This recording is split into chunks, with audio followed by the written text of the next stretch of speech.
आज मैं क्लास 9 का फर्स्ट चैप्टर रियल नंबर के बारे में बताने जा रहा हूँ। रियल नंबर में समझने से पहले आपको सबसे पहले कुछ पिछले क्लासों के कुछ एग्जाम्पल्स या जो पढ़े हुए उसके बारे में कुछ समझ लिया जाए। सबसे पहले आप लोग क्लास 3, 4, 5 से जो अभी तक पढ़ते आए हैं उसमें इवन नंबर, ऑड नंबर, उसके बाद नेचुरल नंबर, इंटीजर, इन बाकी सभी का आपने डिफिनेशन पढ़ा हुआ है। इवन नंबर कहा जाता है वैसे नंबर्स को जो नंबर 2 से डिविजिबल हो, दैट मीन्स वैसे नंबर जिसके अंत में 0, 2, 4, 6, 8 हो, वैसे नंबर को हम लोग कहते हैं इवन नंबर। ऑड नंबर कहा जाता है वैसे नंबर जिसके अंत में 1, 3, 5, 7, 9 डिजिट रहे। कहने का मतलब कि वैसे नंबर जिसको 2 से जब अगर डिवाइड किया जाता है तो हर बार रिमाइंडर कुछ न कुछ बच जाता है। उसके बाद आते हैं हम लोग नेचुरल नंबर। नेचुरल नंबर कहा जाता है वैसे नंबर को जो नंबर काउंटिंग नंबर हो। काउंटिंग नंबर को हम लोग कहते हैं नेचुरल नंबर।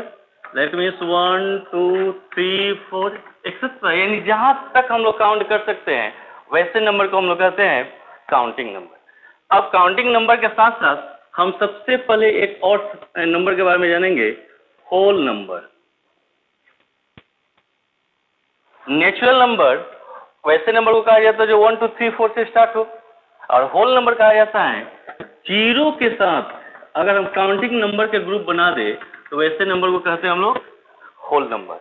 यानी नेचुरल नंबर और काउंटिंग होल नंबर में आप डिफरेंस देखेंगे कि 1 से शुरू हो रहा है तो नेचुरल नंबर, और ये 0 से शुरू हो रहा है तो इसको कहते हैं हम लोग होल नंबर। अब आते हैं हम लोग इंटीजर्स के बारे में। इंटीजर कहा जाता है वैसे नंबर को जो निगेटिव हो, पॉजिटिव हो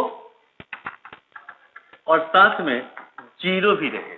यानी निगेटिव नंबर, पॉजिटिव नंबर आपका नेचुरल नंबर हो गया, और 0 से शुरू हो गया यानी होल नंबर। यानी होल नंबर, निगेटिव नंबर मिलकर के आपका बनता है इंटीजर। अब हम आते हैं कि इतने सारे नंबर्स को अगर हम लोग एक साथ ग्रुप बना लिए तो यह नंबर हमारा बन जाता है एक नंबर सिस्टम। और नंबर सिस्टम में आपको एक अलग सा नंबर आता है रेशनल नंबर। क्लास 8 में अपने रेशनल नंबर के बारे में पढ़ा है। वैसे नंबर जो p/q के फॉर्म में हो। ध्यान से मेरी बात को समझेंगे कि p/q के फॉर्म में जहां पर p जो है आपका न्यूमरेटर हुआ और q हो गया डिनोमिनेटर। p/q के फॉर्म में हो जहां q is not equal to 0, q 0 नहीं होना चाहिए। कहने का मतलब अगर हम होल नंबर के बारे में चर्चा करते हैं 0, 1, 2, 3, 4 ये सभी नंबर हमारा होल नंबर है, लेकिन सभी के डिनोमिनेटर में अगर हम 1 को देखें तो हमारा हो गया रेशनल नंबर। इसके अलावा -1, -2/1 ये सारे नंबर हमारे रेशनल नंबर में आते हैं। अब रेशनल नंबर हमारा जो होता है एक्चुअल टोटल नंबर का कॉम्बिनेशन है, और निगेटिव भी हो सकता है और पॉजिटिव भी हो सकता है। अब आते हैं हम लोग रेशनल के बाद अगर हमारे दिमाग में आता है कि सर तब तो हमारा फ्रैक्शन का डिफिनीशन भी सेम यही है, तो फ्रैक्शन को आपको सबसे पहले समझ लिया जाए कि फ्रैक्शन भी कहा जाता है वैसे नंबर जो p/q के फॉर्म में हो, लेकिन वह नंबर जो निगेटिव नहीं होना चाहिए। रेशनल नंबर आपका निगेटिव हो सकता है लेकिन फ्रैक्शन हमेशा पॉजिटिव होता है।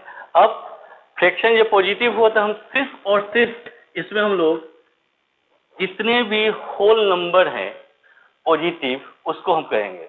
यानी ये हमारा होगा अगर 2/3 ये हम इसको हम लोग रेशनल नंबर भी कहेंगे और फ्रैक्शन भी कहेंगे।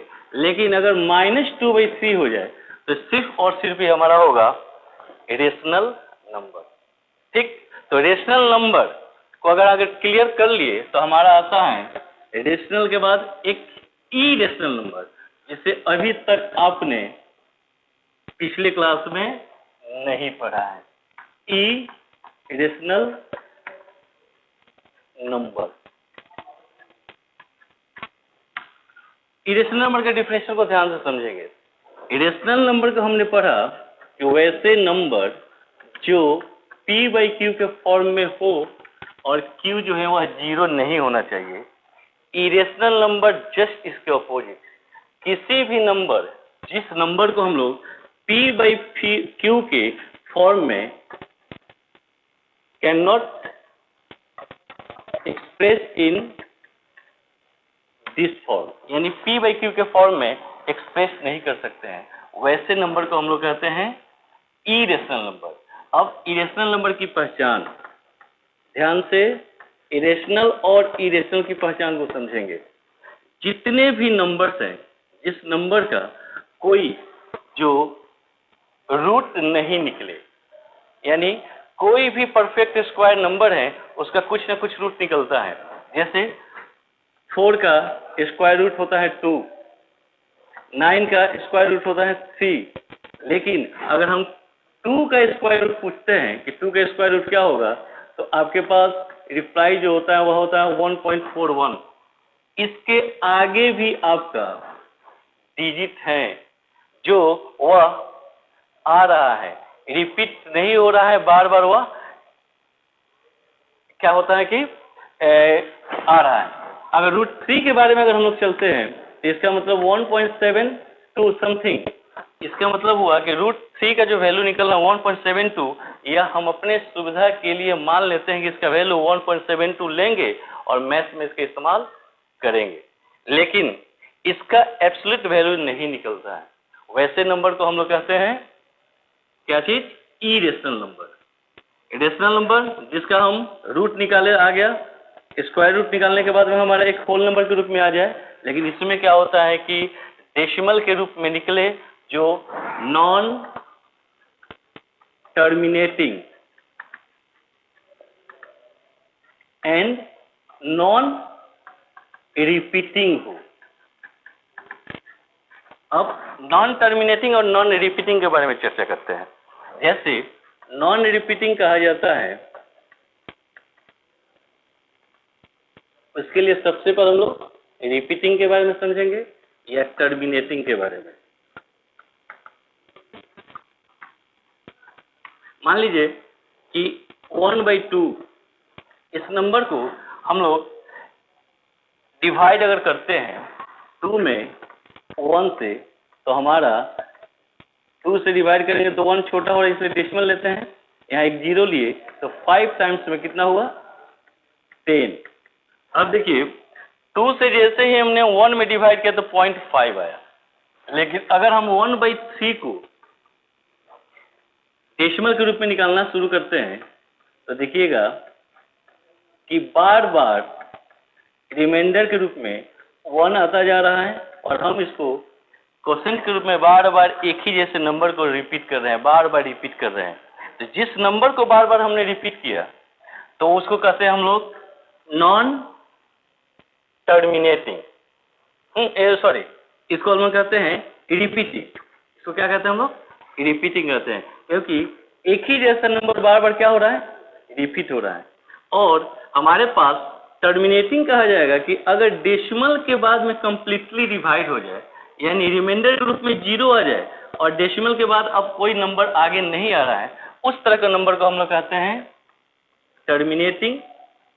और एक ही जैसा बार बार अगर नंबर रिपीट होता रहे तो उसको हम लोग कहते हैं रिपीटिंग। तो ये जो दोनों हुआ हमारा हो गया रेशनल नंबर। यानी रेशनल नंबर जो होता है वह टर्मिनेटिंग भी हो सकता है और रिपीटिंग हो सकता है, लेकिन इरेशनल नंबर जो होगा वह नॉन टर्मिनेटिंग होगा और नॉन रिपीटिंग होगा। उम्मीद है कि अभी तक हमने रियल नंबर के बारे में जो इंट्रोडक्शन दिया कि रेशनल नंबर और इरेशनल नंबर, उसको अगर आप क्लियर कर लेते हैं तो हमको लगता है कि आपको रेशनल और इरेशनल में कोई परेशानी नहीं हो। इसको फिर से एक बार हम इसका फाइनल आपका कंक्लूजन को बता दें। रियल नंबर जो हुआ वह रेशनल और इरेशनल का कॉम्बिनेशन होता है। उसके बाद रेशनल में आपका आ गया whole number, fraction, integers etcetera. और इरेशनल नंबर में सिर्फ और सिर्फ नॉन टर्मिनेटिंग, नॉन रिकरिंग या रिपीटिंग, इसमें आपका रिपीटिंग भी आएगा, रिकरिंग भी आ जाता है। उम्मीद है कि आप आज रियल नंबर का जो इंट्रोडक्शन कराया गया उसमें आपको स्पष्ट हो गया होगा, और आप नेक्स्ट टॉपिक्स के लिए नेक्स्ट दिन आपसे हम मिलेंगे। That's all, thanks.